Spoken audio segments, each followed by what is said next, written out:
ರಾಯಚೂರು ಜಿಲ್ಲೆಯ ದೇವದುರ್ಗ ತಾಲೂಕಿನ ಹದ್ದಿನಹಾಳ ಗ್ರಾಮದಲ್ಲಿ ಮಾದಿಗ ಸಮಾಜದ ಯುವಕನನ್ನ ಬರ್ಬರವಾಗಿ ಹತ್ಯೆ ಮಾಡಲಾಗಿದ್ದು, ತಪ್ಪಿತಸ್ಥರನ್ನ ಕೂಡಲೇ ಬಂಧಿಸುವಂತೆ ಮಾದಿಗ ದಂಡೋರ ಸುರಪುರ ತಾಲೂಕು ಸಮಿತಿ ವತಿಯಿಂದ ಸುರಪುರ ತಾಲೂಕು ತಹಶೀಲ್ದಾರ್ ಮೂಲಕ ಗೃಹ ಸಚಿವರಾದ ಪ್ರಿಯಾಂಕ ಖರ್ಗೆ ಅವರಿಗೆ ಮನವಿ ಸಲ್ಲಿಸಲಾಯಿತು.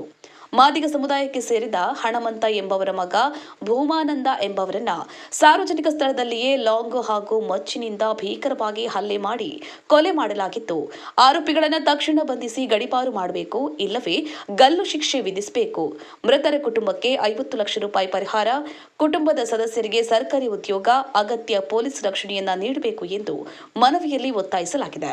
ಈ ಸಂದರ್ಭದಲ್ಲಿ ಎಂಆರ್ಪಿಎಸ್ ಸುರಪುರ ತಾಲೂಕು ಅಧ್ಯಕ್ಷರಾದ ಬಸವರಾಜ ಹಾದಿಮನಿ, ಸಮಾಜದ ಮುಖಂಡರಾದ ಬಲಭೀಮಣ್ಣ ದೊಡ್ಡಮನಿ, ಪ್ರಧಾನ ಕಾರ್ಯದರ್ಶಿ ಭೀಮರಾಯ ದೇವಕಲ್, ತಾಲೂಕು ಉಪಾಧ್ಯಕ್ಷರಾದ ಲಕ್ಷ್ಮಣ ಕಟ್ಟಿಮನಿ, ತಾಲೂಕು ಸಂಘಟನಾ ಕಾರ್ಯದರ್ಶಿ ಹನುಮಂತ ಅದ್ದೊಡಗಿ, ಎಂಆರ್ಪಿಎಸ್ ಮುಖಂಡರಾದ ಈಶ್ವರ್, ಸತ್ಯಂಪೇಟ, ಮಲ್ಲು ವಾಗಣಗೇರಿ, ರವಿ ವಾಗಣಗೇರಿ, ಅಂಬರೀಷ ವಾಗಣಗೇರಿ, ಪ್ರವೀಣ್ ಕುಮಾರ್ ದೊಡ್ಡಮನಿ, ಸೋಮು ಕಟ್ಟಿಮನಿ, ಕೃಷ್ಣ ಕಡಿಮನಿ, ಅಯ್ಯಪ್ಪ ಬಿಲ್ಲವ್, ಹನುಮಂತರಾಯ ಹಾಗೂ ಇನ್ನೂ ಅನೇಕ ಸಮಾಜದ ಮುಖಂಡರು ಜೊತೆಗಿದ್ದರು. ಹುಲಿಗೇಶ್ ರಾಜವಾಳ, ಜೈ ಭೀಮ್ ನ್ಯೂಸ್ 24x7. ಇದು ಬಹುಜನರ ನ್ಯಾಯಕ್ಕಾಗಿ.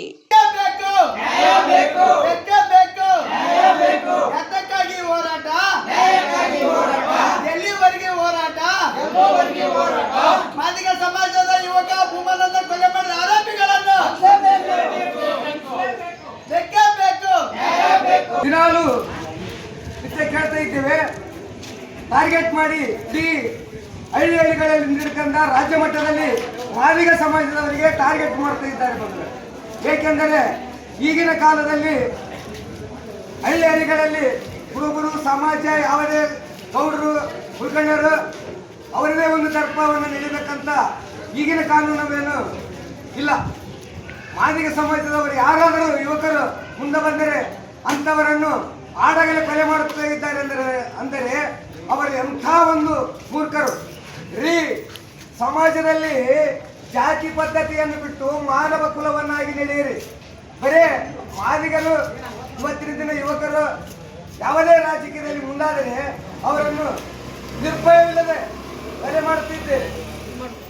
ಈ ಕೊಲೆಗೆ ಮುಂದೆ ಯಾವ ಪಶ್ಚಾತ್ತಾಪವಾಗುತ್ತದೆ ಬಂಧುಗಳೇ, ನೀವು ತಿಳಿದುಕೊಳ್ಳಿ. ದಲಿತರ ಮೇಲೆ ಟಾರ್ಗೆಟ್ ಮಾಡಿ ದಲಿತರ ಮೇಲೆ ಕೊಲೆ ಆಗ್ತಿದೆ. ಇವತ್ತಿನ ದಿನ ನೀವು ಮುಂದೆ ವರಮಾನಗಳಲ್ಲಿ ಯಾವ ರೀತಿ ನಡೀತಿದೆ ಅಂತ ಮುನ್ನೆಚ್ಚರಿಕೆಯಿಂದ ನಾನು ಜಾಂಬವ ಯುವಸೇನೆಯ ಜಿಲ್ಲಾಧ್ಯಕ್ಷ ಈ ಆಜ್ಞೆ ಮುಖಾಂತರ ತಹಶೀಲ್ದಾರ್ ಅವರಿಗೆ ಮನವಿ ಕೊಡ್ತಿದ್ದೇವೆ. ಸೇನೆಯವರು ಇಂದು ತಾಲೂಕು ಕಚೇರಿಗೆ ಮನವಿ ಪತ್ರ ಸಲ್ಲಿಸುತ್ತಿದ್ದು, ಸದರಿ ವಿಷಯದ ಬಗ್ಗೆ ನಾನು ಸರ್ಕಾರಕ್ಕೆ ಮತ್ತು ಪ್ರಿಯಾಂಕ ಖರ್ಗೆ ಮನವಿ